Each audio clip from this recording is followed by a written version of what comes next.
বলি, অনেকে আমাদের মাঝে অনেকে শিখায়, আবেগের ঠেলায় অনেকে বলে আর কি, আমি জান্নাত দিয়ে কি করবো, জাহান্নাম দিয়ে কি করবো যদি আল্লাহ না পাই।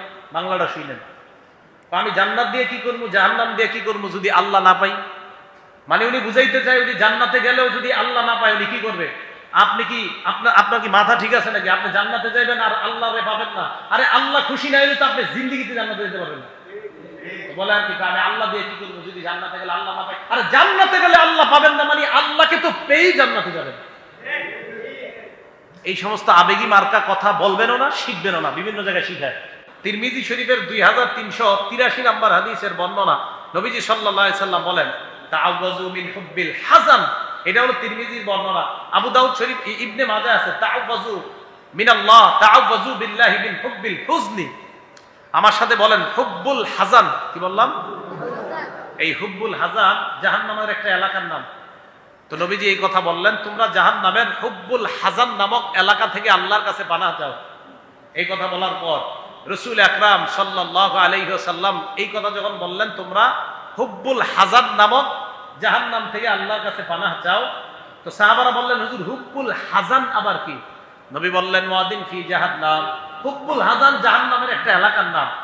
ইয়াতাআওয়াযু অথবা তাতাআওয়াযু মিনহু জাহান্নামু কুল্লা ইয়াউমিন মিআতা মাররা।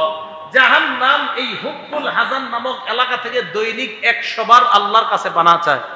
জাহান্নামের একটা এলাকা, জাহান্নামের একটা এলাকা থেকে আল্লাহর কাছে দৈনিক 100 বার পানাহ চায়। নবীজিকে সাহাবারা বললেন, ওমাইয়াদকুলহু ইয়া রাসূলুল্লাহ, হুজুর এই এলাকায় কারা যাবে?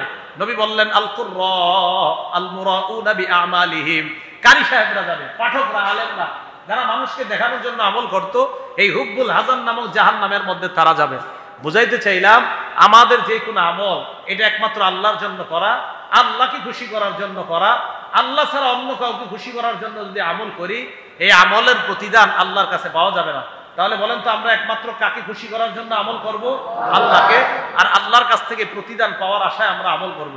হাদিসের মধ্যে আসছে, ইখলাসের সাথে কেউ যদি একবার বলে লা ইলাহা ইল্লাল্লাহ, বলেন তো একবার।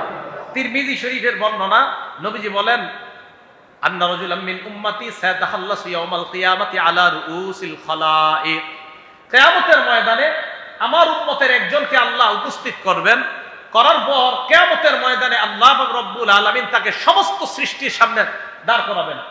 দাঁড় করানোর পর আল্লাহ পাক রব্বুল আলামিন ফায়ানশুরু আলাইহি 99 সিজিল্লা, 99টা আমলনামার খাতা তার সামনে খুলবে। কয়টা? 99টা আমলনামার খাতা খোলার পর আল্লাহ প্রশ্ন করবেন, আতুনকিরু মিন হাযা শাইআ, এই দেখো তো একটা অস্বীকার করো কিনা? ওই বান্দা বলবে, আল্লাহ না না, আমি একটা অস্বীকার করি না। এবার আল্লাহ পাক রব্বুল আলামিন ওই বান্দার সামনে তুখরাজু বিতাকাতুন, একটা কাগজ বের করবেন। ওই কাগজের মধ্যে লেখা, আশহাদু আল্লা ইলাহা ইল্লাল্লাহ ওয়া আশহাদু আন্না মুহাম্মাদান আবদুহু ওয়া রাসূলুহু। এই কাগজের মধ্যে লেখা, আশহাদু আল্লা ইলাহা ইল্লাল্লাহ ওয়া আশহাদু আন্না মুহাম্মাদান আবদুহু ওয়া রাসূলুহু, এটা কাগজের মধ্যে লেখা। তো ওই ব্যক্তিকে আল্লাহ পাক রব্বুল আলামিন বলবেন, উহদুর ওয়াজনাকা, যাও মিজানের পাল্লায় যাও, পাল্লার সামনে যাও। তো এই বান্দা বলবে, আল্লাহ কেন? তোমার পাল্লা এখন ওজন করা হবে, দেখো তুমি গিয়ে ওজন। বান্দা বলবে, আল্লাহ আমার তো ওজনের আর দেখে লাভ কি? 99টা খাতা কোথায় রাখা হবে আর ওই একটা কোথায়? আল্লাহ বলে, 99টা এক পাল্লায় রাখা হবে আর ওই একটা আরেক পাল্লায়।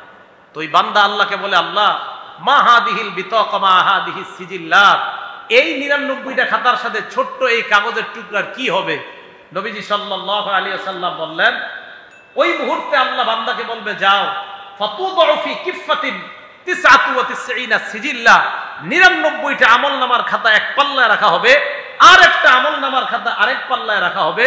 নবীজি বলেন, ওই মুহূর্তে পাল্লা দুইটার দিকে তাকায় দেখবে, তাশাতিস সিজিল্লাত, 99 ওয়ালা পাল্লাটা, এই পাল্লার ওজন হালকা হয়ে একটা লেখা যেটার মধ্যে আশহাদু আল্লাহ ইলাহা লেখা, ওই পাল্লাটা ওজন হয়ে বান্দা জান্নাতি হয়ে।